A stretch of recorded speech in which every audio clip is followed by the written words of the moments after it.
for being hilarious. So, let us see. What are some more questions? All right, here we go. Power Bottom says, Day 9. On very short rush distance maps like Steps of War and Incineration Zone, you will almost always deal with early hard aggression. What are some strategies to work on crisis management? So I have weird advice on this. So whenever you're in a crisis, what happens? Your body's flooded with adrenaline. So you get tunnel vision. Literally, your body starts ignoring the periphery of vision that it's sort of established over time, and it just zeroes in on the center of the screen. And I want all of you to think about the most intense game you've ever played, some really insane match. How did that feel? It probably felt like your mind was getting closed in and you couldn't remember what was happening on the minimap. You lost track of your money. So whenever I'm in an intense situation, I actually lean back and begin constantly looking at the minimap. In fact, because my eyes are actually having this tunneling effect, I actually turn my head to the minimap. Not quite this exaggeratedly, because that would, basically make me like Night at the Roxbury style playing, but, literally turn your head to look down at the minimap. And this will help you remember the scope of what's going on, because if you look at that minimap, you'll go, oh, there's that expansion there that I need to scout. Oh, there are these buildings I still have left in my main. Oh, there are these buildings he still has left in his main that's half dead. Maybe I should go pick those up. So that is an excellent way to deal with it. The other way is obviously just have a very, very good plan and be very flexible. A lot of times what will happen is you'll have a build that's good for a map like Lost Temple, where you can get an expansion up early, Metalopolis, where you can get an expansion up early. And on these new maps, or not new maps, but aggressive, short, small maps like Incineration Zone, Steps of War, you'll try to bend your temple map, your temple build onto this new map. You'll try to bend your Metalopolis build onto this new map, and you'll struggle and you'll have all these problems. Nothing wrong with just coming up with a new style. So for instance, when I'm Zerg, I love 14 hatching. I love 14 hatching on Metalopolis and Lost Temple. But on Incineration Zone, I actually go 1 hatch Mutalisk. Completely different style, but it's a new thing to work on, adds a little bit of variety, makes it fun, and all that sort of good stuff. So what else is going on here? What are some more excellent questions? What else is going on here? KZN LOL says, Day 9, don't you think that game was won by the workers saved at the first base trade? TTOne had a 22-8 worker advantage after that point, and that's what allowed him to make all of those units. So I will admit that I think TTOne did have a worker advantage at that point in time. I think undeniably true that that is one of the biggest reasons that he was able to win the game. But this is so important to note. This is super important to note. TT1 played in a manner that let those workers be useful. He kept them alive. He played passively, he pulled back, he made a versatile army that was mobile, could move around, often had them at the main and the natural. Just solid play by TT1, because so often there's a lot of crazy base trades that happen, but the player who's up on workers gets a little bit too much adrenaline. His eyes get big and he goes, I can end the game now, and then perhaps he does what I do and he chokes on his saliva because he inhaled it. But in that circumstance, a counterattack can kill all the units that you have. There is this really famous game that July played against another Zerg player on Guillotine in like 2005 or something. Very old Zerg vs. Zerg, where July literally lost all his workers but 3. And his opponent had 15 or so drones. And that is just obvious instant death in a Brood War Zerg vs. Zerg, because both players are going Mutalisk. One player with 3 drones, what, is he going to mine only gas and then stop and mine minerals and make mutas one at a time? Impossible.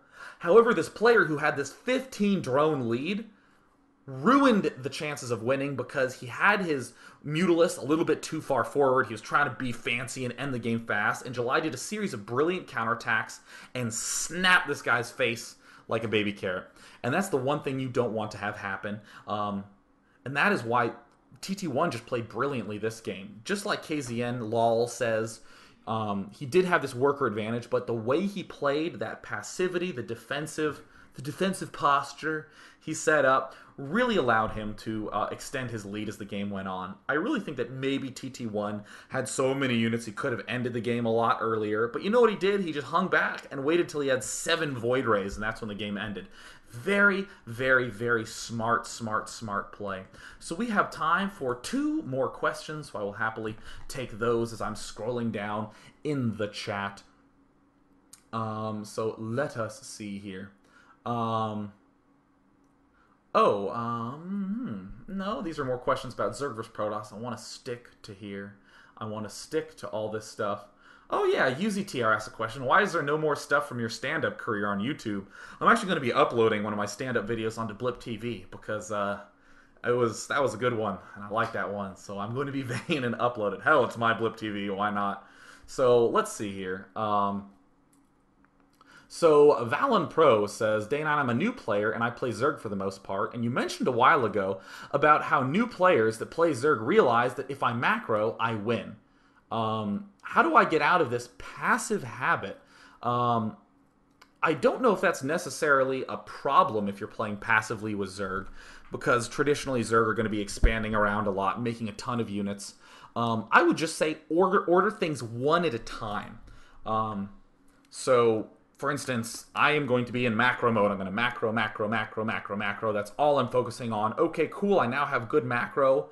How do I incorporate some aggression? Well, my macro's down pat. Let me try a timing attack here. So your next games, you already have good macro, but timing attack here. How's that timing attack working? Okay, it's failing. Adjusting it. Trying to do this timing attack here. Let's see how that works. Just little one things at a time, and just make sure, for God's sake, make sure it's deliberate practice. Make sure you're saying, I am working on this. Doesn't have to be sophisticated, but as long as this exists, you're going to be in phenomenal shape. So let us take a few more questions. I'm going to be scrolling down here. I want to see if there's more stuff popping out here that has to do with this sort of crisis management for this game, because there are plenty of good questions. There's